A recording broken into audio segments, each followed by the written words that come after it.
ये कहानी है कैल नाम के एक कैदी की, जिसके पिता ने उसकी माँ का खून कर दिया था। उसके अंदर अपने पिता के लिए नफरत थी, जिसकी वजह से वो भी बड़ा होकर एक अपराधी बन गया। कैल को एक आदमी के मर्डर के लिए मौत की सजा सुनाई गई थी, लेकिन जिस दिन उसके मरने का दिन था उसी दिन कोई उसे जेल से निकलवा लेता है। कैल को जब होश आता है तो उसे पता चलता है कि उसे एक सीक्रेट फैसिलिटी में रखा गया है, जहाँ पर बहुत सारे साइंटिस्ट मिलकर किसी प्रोजेक्ट के ऊपर काम कर रहे थे। वो जगह भी एक तरह से जेल ही थी, जहाँ से उनका भाग पाना नामुमकिन था। अब उन लोगों ने कैल की जान तो बचा ली थी, लेकिन इस एहसान के बदले उसे उनका एक बहुत जरूरी काम पूरा करना था, जिसके बाद ही वो उसे वहाँ से बाहर जाने देते। अब वो ऐसा क्या काम करवाना चाहते थे जिसे सिर्फ कैल ही कर सकता है। पूरी कहानी जानने के लिए देखते रहिए आज की हमारी मूवी, जिसका नाम है असैसिन क्रीड। इस मूवी की शुरुआत में हम छोटे कैल को देखते हैं, जो स्पेन की गलियों में अपनी साइकिल से स्टंट कर रहा था। लेकिन जब वो अपने घर आता है तो वो देखता है कि उसकी माँ के गले से बहुत सारा खून बह रहा था। उनकी मौत हो गई थी और उन्हें मारने वाला कोई और नहीं बल्कि उसका पिता था। उसके पिता उसे वहां से भागने के लिए कहते हैं। हम देखते हैं कि बहुत सारे लोग उन्हें पकड़ने आ रहे थे। वो कौन थे हमें इसके बारे में कुछ नहीं पता, पर कैल उनके वहां आने से पहले उस जगह से दूर भाग जाता है। इसके बाद हमें पूरे 30 साल का टाइम गैप देखने को मिलता है और हम यहाँ कैल को सेंट्रल अमेरिका की जेल में देखते हैं। उसे एक आदमी के खून के लिए मौत की सजा सुनाई गई थी और जिस दिन उसे सजा देना था उसी दिन उसका जन्मदिन भी था। पुलिस वाले कैल को बांधकर एक स्ट्रेचर पर लिटाते हैं और उसके अंदर धीरे धीरे मर्क्यूरी इंजेक्ट किया जाता है, ताकि वो शांति से इस दुनिया को छोड़कर चला जाए। मरते समय वो एक लड़की का चेहरा देखता है और कुछ देर बाद फिर से उसकी आंख खुलती है, लेकिन इस बार वो बिल्कुल एक अलग जगह पर था। उसके सामने वही लड़की बैठी थी जिसे उसने जेल में देखा था। इस लड़की का नाम सोफिया है और वो एक साइंटिस्ट है।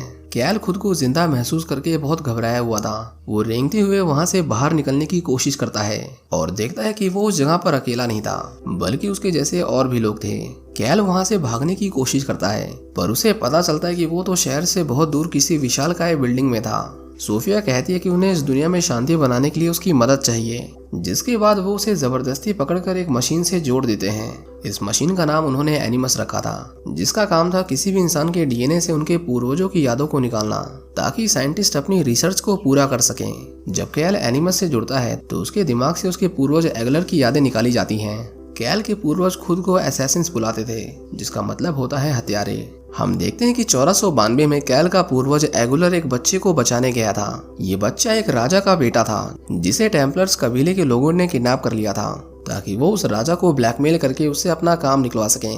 पर एगुलर और उसके साथी टेम्पलर्स को मारकर वहां से भगा देते हैं और उस बच्चे को बचा लिया जाता है। इससे पहले सोफिया आगे की कहानी देख पाती, एनिमस का कनेक्शन टूट जाता है और कैल नीचे गिर जाता है। सोफिया पहली बार इतनी पुरानी यादों को देख पाई थी और उन्हें इस बार उम्मीद थी कि उनका मकसद पूरा हो जाएगा।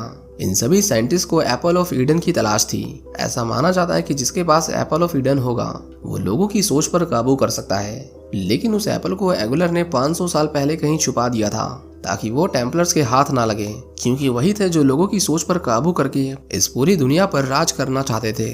ये सभी साइंटिस्ट भी टेम्पलर्स के वंशज थे, जो पिछले 500 सालों से उस एप्पल को ढूंढने की कोशिश कर रहे हैं। इसके बाद हम सोफिया के पिता एलन को देखते हैं, जो इस पूरे प्रोजेक्ट को लीड कर रहे थे। एलन ने एनिमस को बनाने में अपनी पूरी जिंदगी लगा दी थी, लेकिन उसे इस काम के लिए पैसे काय नाम की एक टेम्पलर दे रही थी। एनिमस की मदद से कैल के पूर्वजों की यादों को बाहर निकालने में न जाने उन्होंने कितने करोड़ों रुपए लगाए। लेकिन इस बार काय उसे कहती है कि उन्हें अगले एक हफ्ते में एनिमस प्रोजेक्ट को बंद करना पड़ेगा, क्योंकि अब हमें लोगों की सोच को काबू करने के लिए एप्पल ऑफ ईडन की जरूरत नहीं।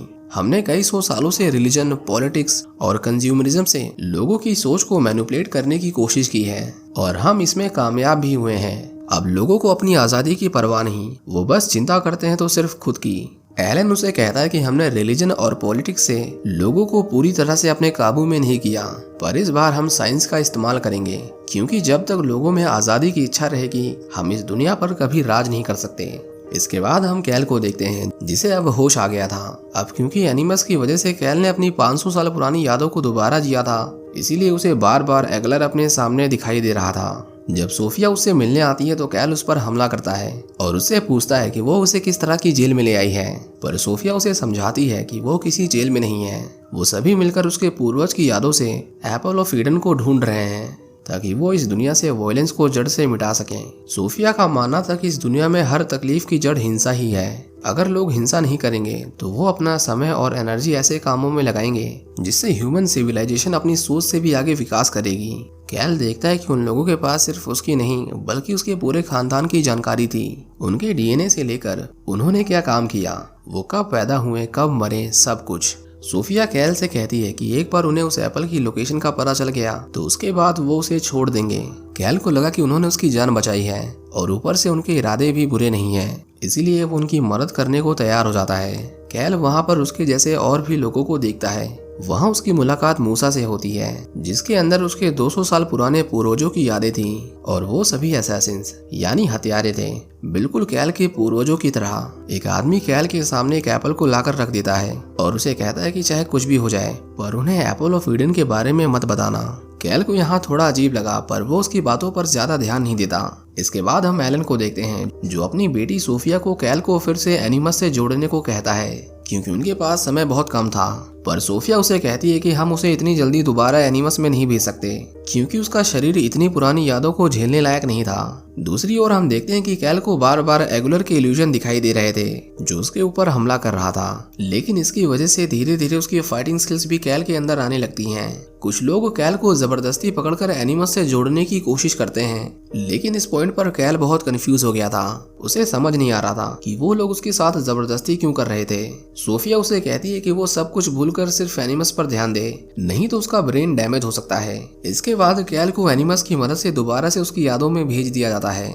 यहाँ पर हम फिर से एगलर की 1492 की यादों में पहुंच जाते हैं, पर इस समय पर टेम्पलर्स ने एक बार फिर से राजा के बेटे को बंदी बना लिया था ताकि वो राजा से एप्पल ऑफ ईडन को हासिल कर सकें। यहाँ एगलर जानता था कि राजा कमजोर है, वो अपने बेटे को बचाने के लिए उन्हें वो सेब दे देगा, इसलिए उन्हें किसी भी हालत में उसे ऐसा करने से रोकना था। लेकिन हम देखते हैं कि टेम्पलर्स ने उन्हें भी पकड़ लिया था और वो भरे बाजार में उन्हें जिंदा जलाने वाले थे। लेकिन जैसे ही वो लकड़ियों में आग लगाते हैं तभी एगलर और उसके साथी खुद को आजाद करके वहां से भागने लगते हैं। टेम्पलर्स उनका पीछा करते हैं और यहाँ पर एगलर जिस तरह से अपने शरीर का इस्तेमाल कर रहा था बिल्कुल वैसे ही एनिमस में कैल का शरीर भी मूव कर रहा था। अब क्योंकि ये सब अतीत की यादें थीं और सब कुछ 500 साल पहले ही घट चुका था, इसलिए कैल सिर्फ उसे महसूस कर सकता है पर उसमें कोई बदलाव नहीं कर सकता। हमें दिखाया जाता है कि एगलर भागते भागते बहुत ऊंचाई पर आ जाता है जहां पर उसके पास कूदने के अलावा और कोई रास्ता नहीं था। लेकिन जैसे ही वो कूदता है कैल का एनिमस के साथ कनेक्शन टूट जाता है। हम देखते हैं कि न्यूरो कनेक्शन फेलियर की वजह से कैल की बॉडी पैरालाइज हो गई थी। सोफिया उसे कहती है कि ये पैरालिसिस टेम्पररी है और कुछ देर बाद वो अपने आप ठीक हो जाएगा। कैल उससे पूछता है कि क्या वो लोग उसे यहीं पर मार देंगे, जिस पर सोफिया उसे कहती है कि ऐसा नहीं होगा अगर वो अगली बार अपनी मर्जी से एनिमस में गया तो। पर कैल उसे दोबारा से उस मशीन से जुड़ने से मना कर देता है। दूसरी तरफ हम बाकी कैदियों को देखते हैं जो सोफिया से पूछ रहे थे कि वो लोग उन्हें कब आजाद करेंगे, लेकिन सोफिया के पास उनके इस सवाल का कोई जवाब नहीं था। एलन कैल से मिलने जाता है क्योंकि वो चाहता था कि इस बार वो अपनी मर्जी से एनिमस में जाए। वहाँ ऐसे भी लोग थे जिन्होंने उसे एनिमस में जाने से मना कर दिया था, पर हमें दिखाया जाता है कि उन लोगों की हालत कुछ ठीक नहीं थी। एलन कैल को उसकी मदद के बदले में उसे वो देने को तैयार था जिसकी उसने अपनी पूरी जिंदगी इच्छा की थी। कैल अपने पिता को मारना चाहता था और हमें दिखाया जाता है कि उसके पिता को भी उसी फैसिलिटी में कैद करके रखा गया था। एलन कैल को वो ब्लेड देता है जिससे उसने उसकी माँ को मारा था और उसे कहता है कि अब वो अपने पिता को मार सकता है। जब कैल अपने पिता को मारने जाता है तो वो उसे देखते ही उसे पहचान लेते हैं। वो कहते हैं कि उसे उस एप्पल की रक्षा करनी होगी, वो किसी भी हालत में इन साइंटिस्ट के हाथ नहीं लगना चाहिए। वो कहता है कि उसके अंदर उसकी माँ का खून है और इसीलिए वो उसे भी एनिमस से जोड़कर उसकी यादों से उस एप्पल को ढूंढना चाहते थे, पर उसकी माँ ने एनिमस में जाने से अच्छा मौत को चुनना सही समझा। कैल को उसकी बातों का कोई असर नहीं हो रहा था, बल्कि उसके अंदर अब इतना गुस्सा भर गया था कि वो उल्टा अब पूरे असैसिन्स के वंश को ही खत्म करना चाहता था, जिसके लिए वो इस बार अपनी मर्जी से एनिमस में जाने के लिए तैयार हो जाता है। वो अपने पिता को नहीं मारता और वहां से चला जाता है। हम देखते हैं कि वहां पर जो दूसरे असैसिन्स के वंशज थे उन्हें लगा कि कैल के अंदर एगलर का शाही खून होने के बावजूद भी उसे उस एप्पल को बचाने की जरा भी चिंता नहीं थी। अब क्योंकि ये कंफर्म हो चुका था कि उसी की यादों में उस सेब की लोकेशन है, इसीलिए वो उसे मारने के लिए उसके ऊपर जानलेवा हमला करते हैं ताकि ये राज उसी के साथ दफन हो जाए। पर फैसिलिटी के सिक्योरिटी गार्ड्स कैल के ऊपर हमला होते ही चौकन्ने हो जाते हैं और उसकी जान बच जाती है। इसके बाद कैल को फिर से एनिमस से जोड़ा जाता है और वो एक बार फिर से एगलर की यादों में पहुंच जाता है। ये वो समय था जब टेम्पलर्स ने उस समय के सुल्तान को झुकने के लिए मजबूर कर दिया था। वो उसके बेटे की जान के बदले उससे एप्पल ऑफ ईडन की मांग करते हैं। सुल्तान के पास और कोई दूसरा रास्ता नहीं था, इसलिए उसे वो एप्पल उन्हें देना पड़ता है। पर दूसरी तरफ एगलर उनके ऊपर नजर रखे हुए था। वो उनके ऊपर हमला करके उनसे उस एप्पल को छीन लेता है। इस फाइट के दौरान टेम्पलर्स और असैसिन की गर्दन एक दूसरे के चाकुओं की नोक पर थी। मारिया एगलर से कहती है कि चाहे कुछ भी हो, वो सेब उनके हाथ नहीं लगना चाहिए। एगलर भावनाओं में बहकर कमजोर ना हो जाए, इसलिए वो खुद ही की जान ले लेती है। एगलर उसकी कुर्बानी को जाया नहीं जाने देना चाहता था, इसलिए वो उनसे लड़ाई करता है और उन्हें मारकर वहां से भाग जाता है। उसे टेम्पलर्स ने चारों ओर से घेर लिया था और उसके पास एक बार फिर से उनके किले से छलांग लगाने के अलावा और कोई रास्ता नहीं था। एगलर वहां से कूद जाता है, लेकिन जैसे ही वो पानी में गिरता है, उसके झटके से प्रेजेंट टाइम में एनिमस जिससे कैल कनेक्टेड था वो भी टूट जाता है। सोफिया को अब कैल की यादों में एगलर बहुत धुंधला दिखाई दे रहा था, पर कैल अभी भी उससे थोड़ा बहुत जुड़ा हुआ था। सोफिया देखती है कि एगलर किसी से बात कर रहा था। ये वही आदमी था जिसे उसने आखिरी बार उस एप्पल की रखवाली करने की जिम्मेदारी सौंपी थी। वो आदमी एगलर से वादा करता है कि वो इसे अपने साथ अपनी कब्र में ही दफन करेगा। वो आदमी उससे इटालियन भाषा में कुछ शब्द बोलता है। जब सोफिया उसके कहे शब्दों को ट्रांसलेट करती है तो उसे पता चलता है कि वो तो क्रिस्टोफर कोलंबस के शब्द थे। अब क्योंकि क्रिस्टोफर कोलंबस बहुत फेमस आदमी था, इसीलिए उसकी कब्र आज भी स्पेन में सुरक्षित रखी हुई थी। एलन को पता चल गया था कि एप्पल ऑफ ईडन को इतने सालों से कहाँ छुपाया गया था, इसीलिए वो उस पूरी फैसिलिटी को उन सभी कैदियों के साथ खत्म करने के ऑर्डर्स देता है। दूसरी ओर वो सभी लोग जो असैसिन्स के वंशज थे वो भी टेम्पलर्स के खिलाफ बगावत कर देते हैं, क्योंकि उन्हें पता चल गया था कि कैल ने उन्हें एप्पल ऑफ ईडन के बारे में बता दिया था। वो वहाँ की सिक्योरिटी पर हमला करते हैं और उनके बीच में बहुत लड़ाई होती है। कैल के डैड भी उनसे लड़ने की कोशिश करते हैं, पर वो अकेले थे, इसीलिए मारे जाते हैं। कैल अब एनिमस से डिस्कनेक्ट हो चुका था, लेकिन तभी वो अपने सामने अपने पूर्वजों को देखता है और इस बार ये उनकी यादें नहीं थी, बल्कि वो सच में उससे बात कर पा रहे थे। वो सभी उसे बताते हैं कि उसने टेम्पलर्स को वो एप्पल देकर कितनी बड़ी गलती की है, पर उसे ही ये सब फिर से ठीक करना होगा। कैल वहाँ पर अपनी माँ को देखता है जो उसे सही रास्ता दिखाती है ताकि वो अपने पूर्वजों की तरह ही इंसानियत की रक्षा करे। दूसरी तरफ एलन अपनी बेटी सोफिया के साथ वहाँ से भागने लगता है। वो कैदी सभी टेम्पलर्स को मारते हुए कैल के पास आते हैं, पर वो देखते हैं कि कैल के पास अब एगलर की यादें थी और वो अब उन्हीं में से एक बन गया था।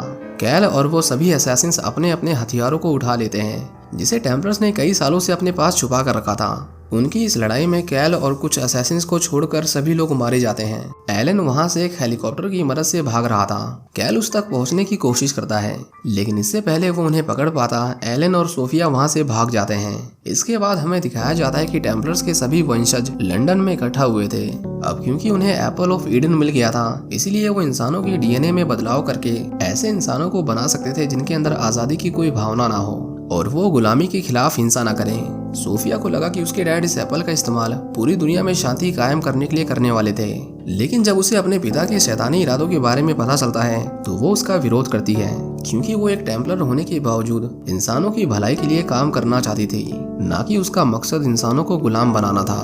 लेकिन अफसोस अब बहुत देर हो चुकी थी। दूसरी तरफ हम देखते हैं कि कैल अपने साथियों के साथ लंदन पहुंच गया था। वो सोफिया से मिलता है और उसे कहता है कि उसे अपने पिता को रोकना होगा, पर सोफिया कहती है कि वो ऐसा नहीं कर सकती। इसके बाद कैल वहां से चला जाता है, लेकिन जाने से पहले वो सोफिया से कहता है कि कुछ लोगों को जीने का कोई हक नहीं और उसके पिता भी उन्हीं में से एक हैं। सोफिया के पिता जब सभी के सामने उस एप्पल को पेश कर रहे थे तो कैल उनके पीछे से हमला करता है और उसका गला काटकर उस एप्पल को लेकर वहां से फरार हो जाता है। ये देखकर सभी टेम्पलर्स में भगदड़ मच जाती है, लेकिन इससे पहले वो कुछ कर पाते कैल वहां से अपने साथियों के साथ फरार हो जाता है। आखिर में हमें दिखाया जाता है कि अब कुछ ही असैसिन्स इस धरती पर जिंदा बचे हैं जिनका काम है एप्पल ऑफ ईडन को महफूज रखना, क्योंकि टेम्पलर्स इस दुनिया में बहुत ताकतवर हैं और उनकी तादाद असैसिन से कई ज्यादा है। उनके पास दुनिया भर का पैसा और पावर है, जिसके दम पर वो हमेशा उन असैसिन्स को ढूंढते रहेंगे। इसी के साथ ये मूवी यहीं खत्म हो जाती है। उम्मीद करता हूँ कि आपको ये मूवी पसंद आई होगी। Thank you for watching.